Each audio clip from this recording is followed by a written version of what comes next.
ದೇವರು ಯೋನನಿಗೆ ಒಂದು ಮಾತು ಹೇಳಿದರು, ಹೋಗು.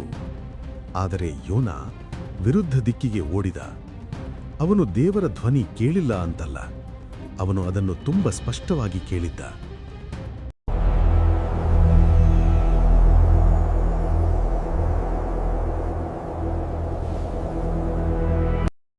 ದೇವರು ಯೋನನಿಗೆ ಒಂದು ದೊಡ್ಡ ಕಾರ್ಯ ಕೊಟ್ಟರು. ನಿನಿವೆಗೆ ಹೋಗು. ಒಂದು ದೊಡ್ಡ ನಗರ, ಜನರಿಂದ ತುಂಬಿದ, ಆದರೆ ಪಾಪದಿಂದ ಕೂಡಿದ ಸ್ಥಳ. ಅಲ್ಲಿ ಹಿಂಸೆ ಇತ್ತು, ಅನ್ಯಾಯ ಇತ್ತು, ದೇವರನ್ನು ತಿರಸ್ಕರಿಸುವ ಹೃದಯಗಳು ಇತ್ತು. ದೇವರು ಹೇಳಿದರು, ಅವರಿಗೆ ಎಚ್ಚರಿಸು, ಅವರು ಬದಲಾಯಿಸಿಕೊಳ್ಳಲಿ. ಇದು ಕೇವಲ ಒಂದು ಸಂದೇಶ ಅಲ್ಲ, ಇದು ಅವರ ಜೀವ ಉಳಿಸುವ ಅವಕಾಶ. ಆದರೆ ಯೋನ, ಅವರು ಉಳಿಯಬೇಕು ಅನ್ನಿಸಲಿಲ್ಲ, ಅವರಿಗೆ ಕ್ಷಮೆ ಸಿಗಬಾರದು ಅನ್ನಿಸಿತು. ಹೀಗಾಗಿ ನಿನಿವೆಗೆ ಹೋಗೋದಕ್ಕೆ ಬದಲು ಅವನು ವಿರುದ್ಧ ದಿಕ್ಕಿಗೆ ಹೊರಟ. ಯೋನ ಬಂದರು ಕಡೆಗೆ ಹೋದ. ಅಲ್ಲಿ ಒಂದು ಹಡಗು ಇತ್ತು. ಅವನು ಹಣ ಕೊಟ್ಟ, ಹಡಗಿಗೆ ಏರಿದ ಮತ್ತು ದೂರ ಹೋಗಲು ಪ್ರಾರಂಭಿಸಿದ. ಅವನಿಗೆ ಇದು ಒಂದು ಪ್ಲಾನ್ ಅನ್ನಿಸಿತು, ದೇವರಿಂದ ದೂರ ಹೋಗೋ ಪ್ರಯತ್ನ.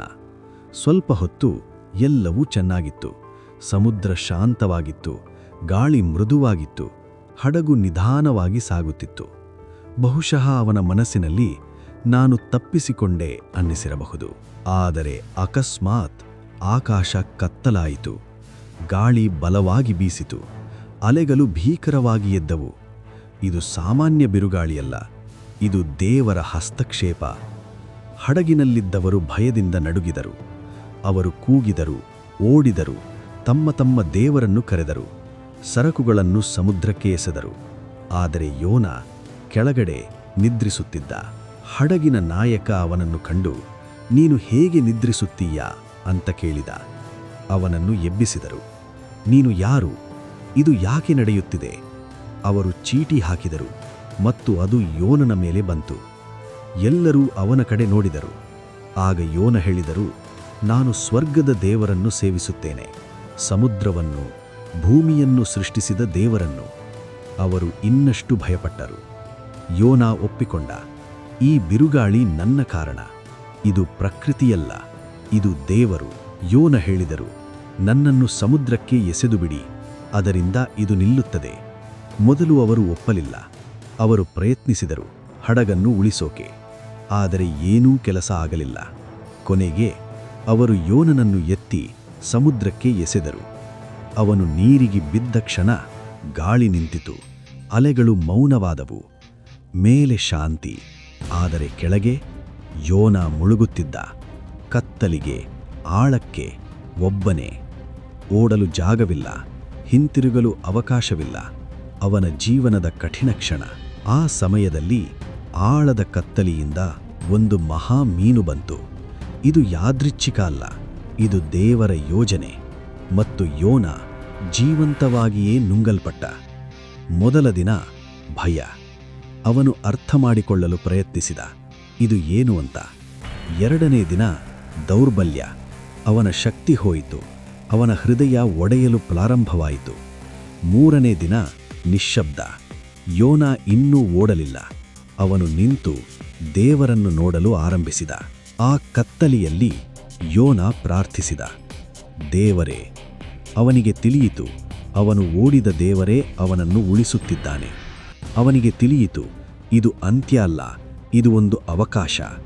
ಆಮೇಲೆ ಮೀನು ಸಾಗಿತು ಕರಾವಳಿಯ ಕಡೆಗೆ, ಮತ್ತು ಯೋನ ಮತ್ತೆ ಬೆಳಕಿಗೆ ಬಂತು. ಮಣ್ಣಿನ ಮೇಲೆ ಬಿದ್ದ, ಉಸಿರಾಡಿದ, ಬದುಕಿದ್ದ. ಇದು ಹೊಸ ಆರಂಭ. ದೇವರು ಮತ್ತೆ ಮಾತನಾಡಿದರು. ಅದೇ ಮಾತು, ಅದೇ ಕಾರ್ಯ. ಈ ಬಾರಿ ಯೋನ ಓಡಲಿಲ್ಲ, ಅವನು ನಡೆಯಲು ಪ್ರಾರಂಭಿಸಿದ, ಆಜ್ಞಾಕಾರಿತೆಯಲ್ಲಿ. ಯೋನ ನಿನಿವೆಗೆ ಪ್ರವೇಶಿಸಿದ. ಅವನು ದೇವರ ಪ್ರವಾದನ ಸಂದೇಶವನ್ನು ಘೋಷಿಸಿದ. ಇನ್ನೂ ಕೆಲವೇ ದಿನಗಳು ನಿನಿವೆ ನಾಶವಾಗಲಿದೆ. ಇದು ಸಾಮಾನ್ಯ ಮಾತಲ್ಲ, ಇದು ದೇವರಿಂದ ಬಂದ ಎಚ್ಚರಿಕೆ. ಮತ್ತು ಅದ್ಭುತವಾಗಿ ಜನರು ಆ ಸಂದೇಶವನ್ನು ಗಂಭೀರವಾಗಿ ತೆಗೆದುಕೊಂಡರು. ಅವರು ತಮ್ಮ ಪಾಪಗಳನ್ನು ಅರಿತುಕೊಂಡರು. ಅವರು ಪಶ್ಚಾತ್ತಾಪಪಟ್ಟರು, ಉಪವಾಸ ಮಾಡಿದರು, ತಮ್ಮನ್ನು ತಗ್ಗಿಸಿಕೊಂಡರು, ದೇವರ ಕಡೆ ತಿರುಗಿದರು. ಸುದ್ದಿ ರಾಜನಿಗೂ ತಲುಪಿತು. ರಾಜನು ತನ್ನ ಸಿಂಹಾಸನದಿಂದ ಎದ್ದು ನಿಂತನು, ತನ್ನ ರಾಜ ವಸ್ತ್ರಗಳನ್ನು ತೆಗೆದನು, ತನ್ನ ಕಿರೀಟವನ್ನು ಬಿಟ್ಟನು. ತಾನು ಭೂಮಿಯಲ್ಲಿ ಕುಳಿತು ತನ್ನನ್ನು ವಿನಯದಿಂದ ತಗ್ಗಿಸಿಕೊಂಡನು. ಆಜ್ಞೆ ಹೊರಡಿಸಲಾಯಿತು. ಎಲ್ಲರೂ ಉಪವಾಸ ಮಾಡಲಿ, ಪ್ರತಿಯೊಬ್ಬರೂ ತಮ್ಮ ಕೆಟ್ಟ ಮಾರ್ಗಗಳನ್ನು ಬಿಟ್ಟುಬಿಡಲಿ. ದೊಡ್ಡವರಿಂದ ಚಿಕ್ಕವರವರೆಗೆ ಪೂರ್ಣ ನಗರವೇ ದೇವರ ಮುಂದೆ ತಗ್ಗಿತು.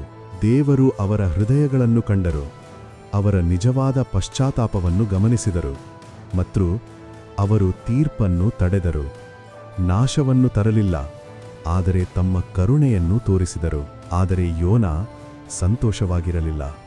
ಅವನು ಬಹಳ ಕೋಪಗೊಂಡನು, ಯಾಕೆಂದರೆ ದೇವರು ದಯಾಳುವೂ ಕರುಣೆಯವರೂ ಆಗಿದ್ದಾರೆ. ಅವರು ಬೇಗ ಕೋಪಗೊಳ್ಳುವುದಿಲ್ಲ, ಪ್ರೀತಿಯಲ್ಲಿ ಸಮೃದ್ಧರು. ಇದು ಯೋನನಿಗೆ ಗೊತ್ತಿತ್ತು, ಅದರಲ್ಲಿಯೇ ಅವನು ಮೊದಲಿಗೆ ಓಡಿದ್ದ. ದೇವರು ಯೋನನಿಗೆ ಒಂದು ಸಸಿ ಮೂಲಕ ನೆರಳು ಕೊಟ್ಟರು, ಅವನಿಗೆ ಆರಾಮ ನೀಡಿದರು. ಆದರೆ ಮುಂದಿನ ದಿನ ಆ ಸಸಿಯನ್ನು ಒಣಗಿಸಿದರು. ಸೂರ್ಯ ಬಿಸಿಲು ಹೆಚ್ಚಾಯಿತು. ಯೋನ ಮತ್ತೆ ಕೋಪಗೊಂಡನು. ಒಂದು ಸಸಿಗಾಗಿ ಅವನು ದುಃಖಪಟ್ಟನು. ಆಗ ದೇವರು ಯೋನನನ್ನು ಕೇಳಿದರು, ನೀನು ಈ ಸಸಿಗಾಗಿ ಕಾಳಜಿ ತೋರಿಸುತ್ತೀಯಾ? ನೀನು ಅದನ್ನು ಬೆಳೆಸಲಿಲ್ಲ, ನೀನು ಅದನ್ನು ಉಳಿಸಲಿಲ್ಲ. ಹಾಗಾದರೆ ನಾನು ನಿನಿವೆ ನಗರದ ಬಗ್ಗೆ ಕಾಳಜಿ ತೋರಬಾರದೆ? ಅಲ್ಲಿ ಸಾವಿರಾರು ಜನರಿದ್ದಾರೆ, ಅವರಿಗೆ ಸತ್ಯ ಗೊತ್ತಿಲ್ಲ. ನಾನು ಅವರನ್ನು ಬಿಡಬೇಕೆ ಅಥವಾ ಕರುಣೆ ತೋರಬೇಕೆ? ಅಷ್ಟೇ. ಕಥೆ ಅಲ್ಲಿ ಮುಗಿಯುತ್ತದೆ. ಒಂದು ಉತ್ತರದಿಂದ ಅಲ್ಲ, ಒಂದು ಪ್ರಶ್ನೆಯಿಂದ. ನಾವು ದೇವರ ಇಚ್ಛೆಯಿಂದ ಓಡುತ್ತಿದ್ದೇವಾ ಅಥವಾ ಅವನ ಇಚ್ಛೆಯಲ್ಲಿ ನಡೆಯುತ್ತಿದ್ದೇವಾ?